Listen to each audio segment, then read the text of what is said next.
Hello guys, তো তোমরা সবাই কেমন আছো? আশা করি সবাই খুব ভালো আছো।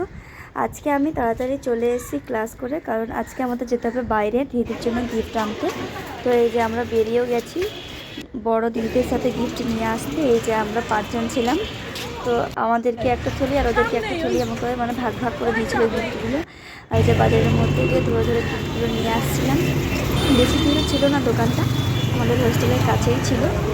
তো আমাদেরকে এভাবে ভাগ করে দিয়েছিল, ওরা আমরা নিয়ে আসছিলাম বাজারের মধ্যে দিয়ে। এই যে দেখুন সামনে ওরা যাচ্ছে, ওরা বলছে চিনতে পারবি কিনা রাস্তা, বলছে আমরাই যাই আগে আগে নইলে বলছে। তো আমি বললাম ঠিক আছে চলো। তারপরে এই যে আমরা চলে এলাম হোস্টেলে ভেতর, যে চলে এসেছি আমরা। বেশি দূরে ছিল না, তাই বেশি দেরি হয়নি। আর এই দিন আমাদের আউটপাসও ছিল, তো আমরা ভাবলাম যত জলদি গিফটগুলো নিয়ে আসতে পারবো তত ভালো, তাহলে আমরাও বেরিয়ে আমাদের দরকারি জিনিসগুলো নিয়ে নিতে পারবো। তো এই যে আমরা চলে এলাম আমাদের রুম। পুরো গিফটগুলো রাখার পর আমি খাওয়ার দালানে এসেছিলাম, দেখি এখানে একটা পেড়াল বাচ্চা এরকম করে ডাকছে, চিৎকার করে।